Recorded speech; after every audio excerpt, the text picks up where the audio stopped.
Alors, la semaine dernière, Evelyne nous a parlé du sujet du diable. Et ce matin, c'est un peu un prolongement du message précédent, en ce sens où les superstitions font partie de l'attirail de Satan. Alors, voilà, pour cette prédication, on aura 3 temps. Le premier, c'est comment reconnaît-on une superstition ? Et à travers ça, on aura l'occasion de lire un passage de la Bible qui me semble éclairant sur ce point. Et dans un deuxième temps, nous verrons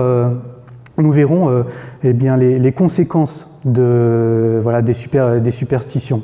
Et à travers ça, je vous parlerai de mon expérience personnelle qui m'a pas mal instruit. Et puis, pour finir, nous verrons comment on peut se libérer des superstitions. 1, 2, 3, c'est parti. Alors, définir la superstition, c'est pas forcément évident, surtout de façon objective, parce que tout dépend du contexte de l'environnement dans lequel on évolue. Parce qu'il y a l'époque, il y a la société, il y a la culture, il y a les croyances, etc., etc. Et ce que vous pouvez estimer être de la superstition, pour une autre personne, ça relèvera plus de la vraie croyance, de la vraie foi. Je prends comme exemple les aventures d'Astérix. Vous avez un village d'irréductibles qui n'a peur de personne, qui aime taper sur du romain et qui aime aussi à se taper les uns sur les autres dès lors qu'il y a une alerte au merlu pas frais. Mais il y a quand même quelque chose qu'ils craignent par-dessus tout, ce sont les temps d'orage, parce qu'ils ont peur que le ciel leur tombe sur la tête. De notre point de vue, on assimilera ça volontiers à de la superstition. Mais pour illustrer cette notion, je vais vous inviter à lire un passage dans le livre des Juges au chapitre 17. Et ce sera le chapitre tout entier.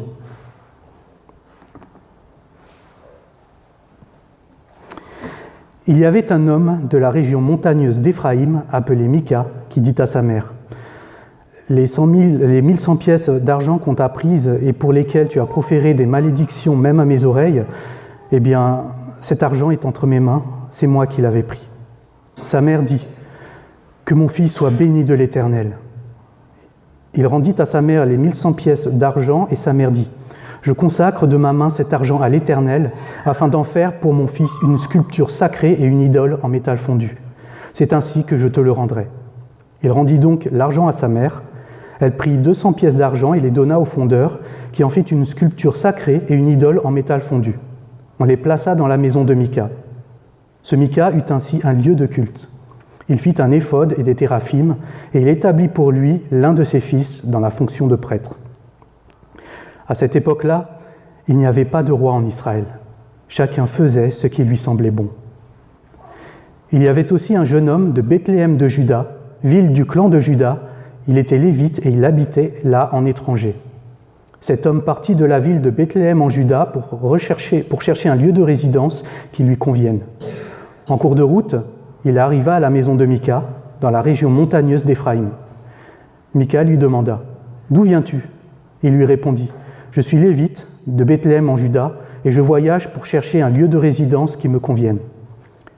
Mika lui proposa : reste avec moi, tu me serviras de père et de prêtre et je te donnerai 10 pièces d'argent par an, les vêtements dont tu auras besoin ainsi que de la nourriture. Le lévite entra chez Mika.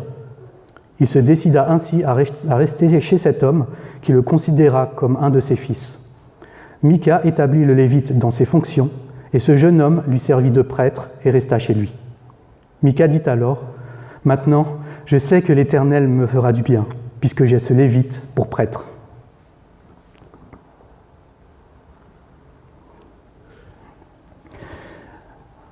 Alors, dans cette prédication, on ne peut pas tout explorer de la superstition parce que c'est super vaste. Et même la science, la sociologie, la psychologie, la psychanalyse, l'histoire et même la théologie se penchent sur cet aspect-là. Et pour ceux qui me connaissent bien, même très bien. En fait, je peux être assez taquin.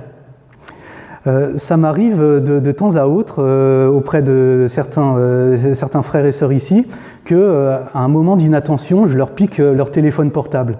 Et puis, je fais mine de ne pas savoir où c'est lorsqu'ils demandent où est-ce qu'ils ont mis ce téléphone. Voilà, je vous dis ça pour qu'on fasse une transposition du récit qu'on a lu avec un peu cette pitrerie de ma part. Imaginez que notre pasteur, dans un moment d'inattention, laisse son téléphone, et puis moi, c'est pas du tout pour plaisanter, je veux ce téléphone et je veux le garder. Et je lui prends son téléphone. Et c'est alors que lorsqu'elle revient, elle se dit « mais où est mon téléphone ?» Elle le cherche un peu partout, et puis moi je laisse bien mariner, et elle me demande où est-ce que c'est, et moi je dis « je sais pas du tout », et puis je suis content moi de mon truc. Et il y a un moment, elle finit par en avoir marre, et elle commence à dire des paroles hyper maudissantes envers la personne qui lui a pris son téléphone. Et moi, je l'entends. Et en ayant entendu ça, je flippe complètement, et puis je viens la voir tout penant en lui disant « écoute Isabelle, le téléphone, c'est moi qui te l'ai pris. » Et là, Isabelle, réalisant ce qu'elle a dit, et à mon encontre, parce qu'elle ne savait pas que c'était moi, mais elle a su ensuite que c'était moi, elle décide de retirer tout de suite tout ce qu'elle a dit. Et on va décider comme ça, pour ne pas que le malheur me retombe dessus, et ni sur Isabelle non plus, que on va prendre une partie de l'argent de l'offrande, et puis on va faire avec des petites statuettes, des petits objets comme ça, qu'on va poser dans l'église. Mika la mère de Mika, en l'occurrence, elle a pris peur. Elle a pris peur quand elle a su que c'était son fils qui avait pris l'argent. Et elle s'attelle à rectifier rapidement le tir avec une telle action. Et quand on transpose ce récit à cette situation assez ubuesque que je vous raconte, c'est stupide. Et combien de choses stupides on peut faire de ce genre dans notre vie, mais sans avoir forcément recours à des statuettes ou d'autres objets de ce genre. On a vu également dans ce récit que Mika a accueilli un lévite chez lui. Et c'est une aubaine parce que aussi c'était pas sûr que le lieu de culte assure un certain service, mais le fait qu'il soit là, c'était pour lui quelque chose de béni. Et il se met à dire après tout ce qui s'est passé, maintenant que j'ai ce lévite, tout ira bien, plus rien ne pourra m'arriver, Dieu est avec moi. Donc là, on a deux superstitions. Une qui est liée à une crainte d'une malédiction, et puis l'autre qui est liée à l'assurance d'une bénédiction. Et j'ai trouvé la présence de ce texte un peu abrupte par rapport à ce qu'on pouvait lire avant dans le livre des Juges, parce qu'on parle entre autres longuement de Samson. Et ça a provoqué chez moi une certaine coupure, mais comme la Bible n'a pas été écrite par hasard, en fait, quand on se penche sur le verset 6 de ce qu'on a lu, à savoir, à cette époque-là, il n'y avait pas de roi en Israël, chacun faisait comme bon lui semblait, bien, cette phrase-là, elle est répétée dans les chapitres suivants, qui constituent ensemble l'épilogue du livre des Juges. Et c'est cette phrase-là qui clôture tout le livre. En fait, l'auteur là-dedans souligne qu'en Israël, c'est le foutoir total. C'est la déchéance morale et religieuse totale. Et il exprime cette nécessité d'avoir un roi qui puisse recadrer ce grand n'importe quoi. Et là, on a cet exemple de superstition qui fait partie de cette vie chaotique en Israël. Donc, on pourrait définir la superstition comme une croyance irraisonnée qui donne à une situation particulière, à une action, à un événement fortuit, un pouvoir surnaturel et qui peut être prêté à un présage comme ayant quelque chose de magique dans la vie. Dans les deux superstitions qu'on a, il y a d'un côté les objets, la sculpture et puis les idoles, et puis de l'autre une personne, le lévite. Ça veut dire que en termes de le champ d'action de la superstition est extrêmement vaste. Je peux vous inviter à lire plus tard, quand vous aurez le temps, bien le chapitre 4 du premier livre de Samuel, avec la bataille des Israélites contre les Philistins. On a les Israélites qui sont désespérés parce qu'ils pensent que Dieu les a complètement abandonnés. Et pour se rendre à la bataille contre les Philistins, ils décident de prendre l'arche de l'Alliance, en se disant qu'avec ça, ils vont se sentir plus forts. Pourtant, les Philistins avaient peur quand ils ont vu l'arche. En apprenant tout ce qui s'est passé auparavant, à l'époque de l'Exode. Mais finalement, ils ont réussi à mettre en déroute les Israélites en se payant même le luxe de s'emparer de l'arche. On parle de croyances et de pratiques irraisonnées dans le sens où, vivant dans un contexte avec des croyances, avec des doctrines, avec des règles, des traditions qui sont dominantes et qui sont bien établies, que ce soit religieux ou scientifique ou autre, eh bien, on ajoute des choses qui sont hors normes, qui sont hors de ça. Et comme on peut le constater dans la Bible, eh bien, les superstitions font entre autres suite à des émotions comme la peur, la sensation d'insécurité, la sensation de perte de contrôle de la situation. Et ça peut aussi résulter d'un trauma individuel ou collectif. Et parfois même, bien, d'heureux événements peut nous amener à interpréter ça comme de la superstition. En se disant que s'il arrive telle chose, ou en faisant tel geste, tel rituel, telle action, ça pourrait nous permettre de réussir des examens. On peut trouver l'origine de la superstition, en fait, dans le livre de la Genèse. Et Evelyne avait présenté ce texte dans Genèse 3, avec Satan qui a habilement semé dans Adam et Ève cette peur, ce doute, mais aussi cette envie d'être au-dessus de Dieu.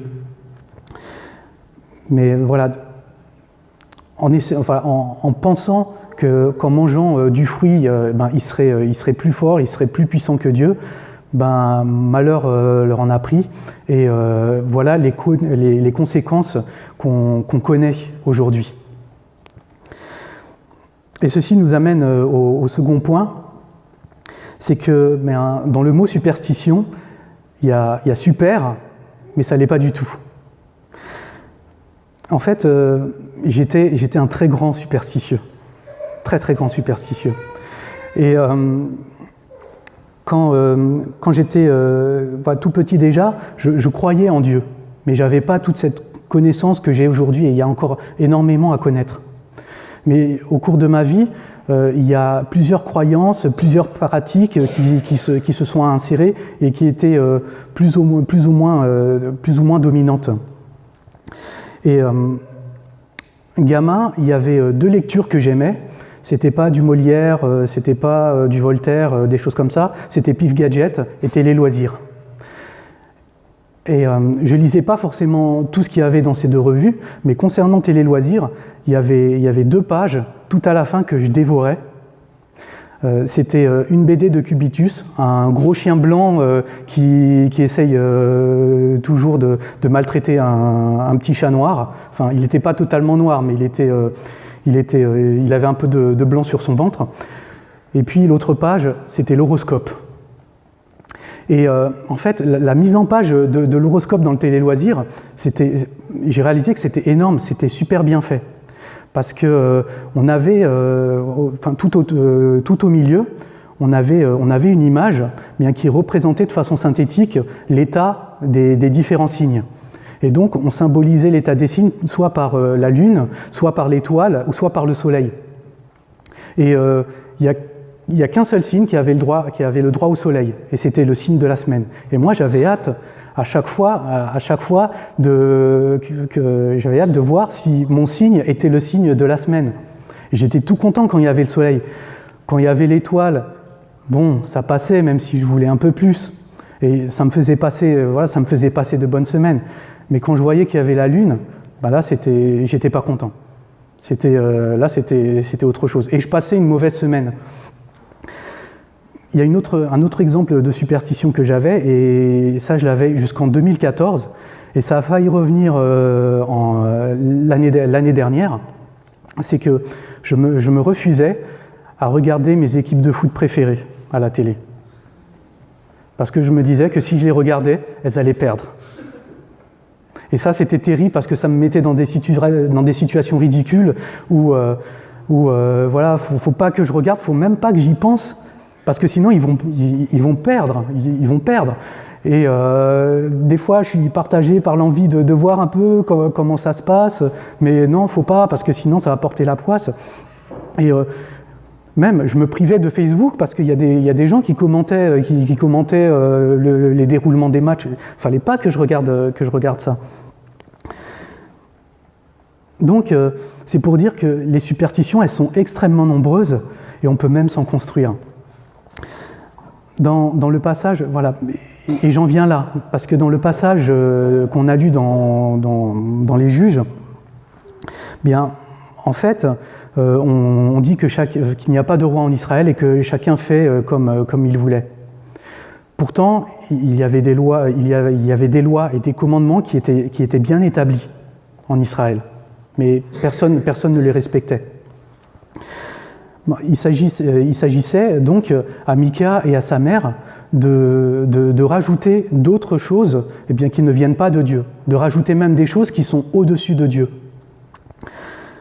Donc, comme dans superstition, il y a le préfixe super, bien, ça veut dire qu'on rajoute, voilà, qu'on met même au-dessus. Voilà, c'est ça super. Et résultat, bien, on rajoute bien, des choses qui ne sont pas de Dieu au-dessus de Dieu. C'est un peu comme, par exemple, on a des juristes ici, enfin une juriste entre autres, mais imaginez que dans le droit français, bien, on décide de bouleverser la hiérarchie des lois. C'est de faire passer un arrêté municipal au-dessus de la Constitution française. Ça ferait désordre. Et déjà que pour faire passer une loi de réforme sur la retraite, ça fait énormément de désordre, donc imaginez. Juste voilà, une petite parenthèse par rapport à la superstition, je peux vous inviter à regarder plus tard ce que c'est que la fontaine de régénération. Parce que c'est lié entre autres à la naissance de la République française. Et quand vous aurez vu ça, vous hallucinerez. Et ça, on l'a découvert avec certains d'entre nous il y a quelques jours. Donc, par cet acte de Dieu, non seulement on décide de mettre des choses au-dessus de Dieu, même se mettre au-dessus de Dieu, mais aussi se séparer de Dieu. Et ça constitue une brèche, une opportunité pour le diable. Et ça, quand on n'en prend pas conscience, ben pour le diable, il n'y a pas de problème. Pour lui, ça lui fait moins de boulot. Mais ça ne va pas l'empêcher de temps à autre à faire des petites piqûres de rappel, de sorte à ce que vous n'ayez aucune relation directe avec Dieu. Une conséquence de la superstition, eh bien, c'est l'idolâtrie. Et j'ai fait comme Micah et sa mère. Un jour, j'ai demandé à ce qu'on me fasse un petit pendentif, un totem malgache en argent fondu, de sorte à ce que mes défunts ancêtres puissent me bénir chaque jour, en plus d'avoir du style avec ce pendentif. Et pourtant, à ce moment-là, je commençais à revenir vers Dieu. Mais c'était les morts qui avaient le dessus. C'était les morts qui étaient le plus important, la vie des morts qui était le plus important pour moi. Et ça, je le portais fièrement, j'en prenais bien soin, je nettoyais avec du bicarbonate pour que ça brille bien. Donc j'étais un peu à l'image de Gollum avec son précieux. Mais au final, ce que je portais autour du cou, c'était un cercueil. Une des superstitions que Jésus a beaucoup combattues durant son ministère, surtout face aux pharisiens, c'est la religiosité. Il a combattu cette idée qu'il y a derrière du salut par les œuvres. Voilà, faire des bonnes actions, comme ça on s'assure qu'on a une bonne vie et puis qu'on aura la vie éternelle, qu'on ira au paradis, etc., etc. En fait, je voudrais faire aussi le parallèle avec un terme qui est à la mode depuis plusieurs années et qui a été influencé par le bouddhisme, c'est le mot karma. Ça vient de l'hindouisme tout d'abord, mais ça représente l'ensemble des actions passées, présentes, futures, qui ont des conséquences positives et négatives et qui déterminent la vie de l'humain. Alors, mon propos peut être caricatural, mais qu'est-ce que c'est en clair? Action pourrie, conséquences pourries, vie pourrie, et accessoirement réincarnation pourrie. Les rituels superstitieux, en fait, peuvent se nicher vraiment partout, dans l'espoir que le malheur ne va pas nous tomber dessus. Je prends aussi l'exemple de la fête de Noël. Noël, c'est une fête chrétienne, mais il n'y a jamais eu, avant Noël, une fête aussi internationale et aussi globale que Noël. Parce que les fêtes hivernales étaient plutôt locales. Mais avec cet engouement de Noël qui était parti d'une simple liturgie, des choses, du folklore et puis même des superstitions ont été rajoutées. Ce qui fait que le Noël d'aujourd'hui, on pense que ça n'a plus de sens. Alors que Noël, c'est le verbe incarné. J'en viens particulièrement par rapport à Noël sur cet aspect du fait d'offrir des cadeaux. Parce qu'en tant que chrétien, on pourrait rapprocher ça au fait que les mages aient offert à Jésus de l'or, de la myrrhe et de l'encens. Mais si on se penche plus sur l'historique de Noël et toutes les fêtes qu'il y a eu autour, il y a cette croyance que au moment du solstice d'hiver, il y a le royaume des morts, il y a la barrière entre le royaume des vivants et des morts qui s'ouvre. Et pour ne pas être embêté par les morts, ce qu'on fait, c'est qu'on offre des cadeaux aux enfants qui auraient une connexion avec le monde des morts et même une connexion avec les esprits de mort. Et donc, pour gagner les faveurs de ces esprits de mort, on offre ces cadeaux aux enfants. Ce qui fait que, en y pensant bien, Noël peut prendre une autre saveur. Et que ce soit pour porter bonheur ou éviter le malheur, finalement, la superstition, ça n'a rien de positif. En allant plus loin, c'est maudire et s'auto-maudire, surtout s'auto-maudire. Et aujourd'hui, sur Internet, ça fourmille de paroles de malédiction. On en vient même à envoyer ou recevoir des messages qui disent « Oui, fais telle action sous 48 heures, envoie tel message à une dizaine de personnes et puis tu seras béni » ou « Envoie ça, si tu n'envoies pas ça sous 48 heures, tu seras maudit ».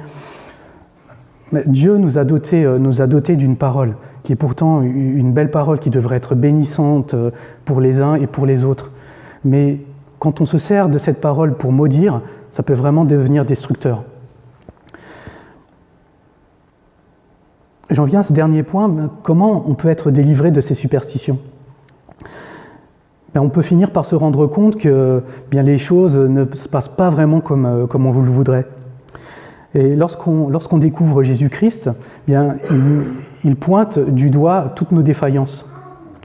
Et il nous invite alors à nous libérer de ce poids, de la crédulité sur les malédictions et ces bénédictions qui ne viennent pas du tout de Dieu. Il y a 4 ans, après avoir suivi une formation qui permet de s'équiper dans le cadre de l'accompagnement spirituel, je suis rentré chez moi et puis j'ai pris un marteau et j'ai brisé un pendentif d'un œil de Fatima que j'avais gardé depuis longtemps et que j'avais porté pendant un moment. Et ça, c'était pour signifier que c'est pas un objet et c'est pas je ne sais quelle entité qui aura droit sur ma vie.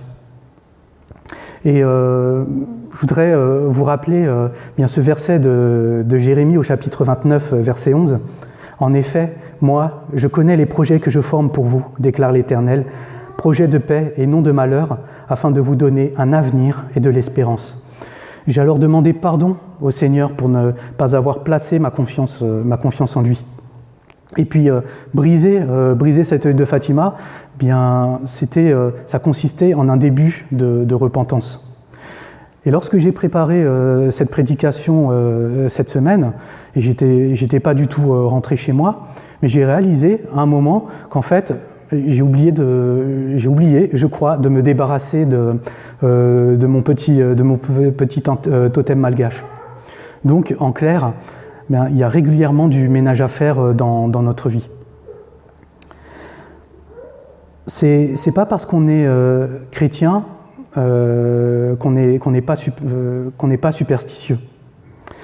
Dans le cheminement de notre foi, qu'on l'ignore ou pas, ça peut arriver que telle pratique nous apportera la bénédiction ou nous éloignera de la malédiction, ou même le fait d'oublier de faire telle pratique pourrait nous apporter la malédiction.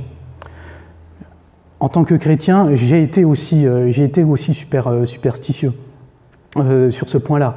J'ai été superstitieux dans les prières, j'ai été superstitieux même dans la Bible, pas en tant que parole de Dieu, mais en tant qu'objet, en tant que livre dont il fallait bien prendre soin. C'était un peu c'était aussi mon autre précieux.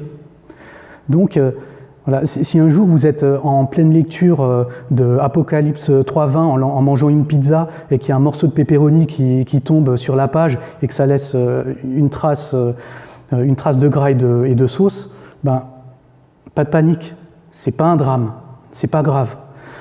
Jésus, il vous dira, oui, c'est pénible, c'est sale, mais c'est plus un truc à refaire.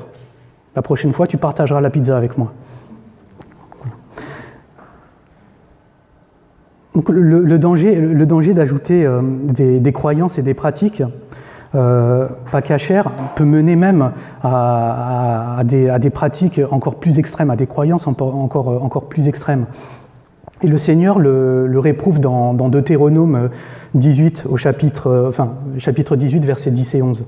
« Qu'on ne trouve chez toi personne qui fasse passer son fils ou sa fille par le feu, personne qui exerce le métier de devin, d'astrologue, d'augure, de sorcier, de magicien, personne qui consulte les esprits ou les spirites, personne qui interroge les morts. » Vous allez voir que je les accumule. Et ça, parmi ce qui a été cité, j'en ai pratiqué des choses. Mais petit, j'ai été l'objet d'un rituel de cannibalisme. Et il m'a fallu passer par un accompagnement spirituel pour être délivré de comportements, de pensées bizarres, même morbides, et puis même d'esprits mauvais qui voulaient me maintenir dans cet état-là. Et c'était nuisible pour moi. Et cette confrontation en fait, avec Jésus, provoque toute cette agitation intérieure qui nous invite à vivre en lui. Et si ça ne saute pas aux yeux aux premières lectures de la Bible, bien, en fait, les Écritures tournent beaucoup en dérision toutes ces pratiques, toutes ces fausses croyances qu'on peut avoir. Pensez au nombre 13.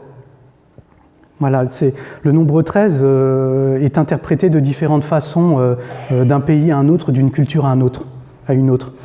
Et on pense souvent que le 13, qu'avec le nombre 13, eh bien, voilà, ça fait référence au dernier repas de Jésus avec ses disciples. Et donc, quand on se retrouve à 13 à table, on a certains auraient cette croyance que si on est 13, il y a quelqu'un qui va mourir dans l'année. Est-ce qu'on peut penser une chose pareille? Voilà, imaginons qu'on pousse le délire plus loin sur cette superstition. Imaginez qu'on est à un dîner, alpha, hippopotamus ou je ne sais quoi, et qu'on est 13 à table. Et là, il y a une personne superstitieuse et chrétienne qui remarque ça, et puis qui se dit les amis, je crois qu'on est 13 à table. Ça craint là. Du coup, c'est qui Pierre qui va renier Jésus 3 fois? C'est qui Judas qui va livrer Jésus aux Romains? Et c'est qui Jésus parmi nous? Donc là, ça vous promettra une belle soirée en perspective. Donc l'expérience de vie confrontée à l'enseignement de Jésus dans le cheminement de la foi nous fait réaliser qu'au lieu de s'agiter intérieurement pour être au contrôle de différentes situations dans nos vies, eh bien, il y a une issue pour nous sortir de tout ça. C'est tout simplement le pardon et la repentance. Et en fait, si Mika et sa mère avaient pris la peine de faire ça, c'est-à-dire de se pardonner l'un à l'autre et de demander pardon à Dieu, et même à se pardonner soi-même. C'est souvent ça qu'on oublie aussi quand on demande pardon, c'est se pardonner à soi-même, parce que finalement, dans la superstition, c'est s'infliger soi-même des malédictions. Bien, voilà, il y a ce fait aussi de se pardonner à soi-même qui est primordial. Et ça, Dieu aurait accordé tous ces pardons. Bien, pour finir, dans la Bible, bien, l'idée d'une religion augmentée, en référence à la réalité augmentée qu'on connaît tous les jours à l'ère du numérique. Bien, la superstition n'a pas vraiment la cote. Et il faut le dire que Dieu est tout-puissant et que rien n'échappe à sa souveraineté. Connaissant le cœur des hommes, même le pire du pire de l'humain, bien, il nous offre cette possibilité, à travers Jésus, bien, de nous libérer bien, de ces fardeaux, de ces croyances bien, qui ne sont pas de lui. Parce que finalement, c'est comme si on essayait de se construire à tort un abri antinucléaire avec de la paille. Et Paul, il nous dit ça en tant que chrétien, qu'il n'y a pas besoin de ces superstitions. Il le dit dans Romains 8, 38, 39 que beaucoup connaissent.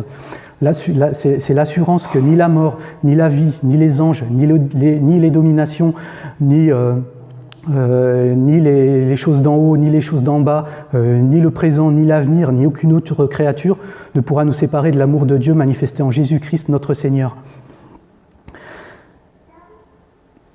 Donc, voilà, nos sentiments d'insécurité, c'est à déposer devant le Père, qui peut nous rassurer.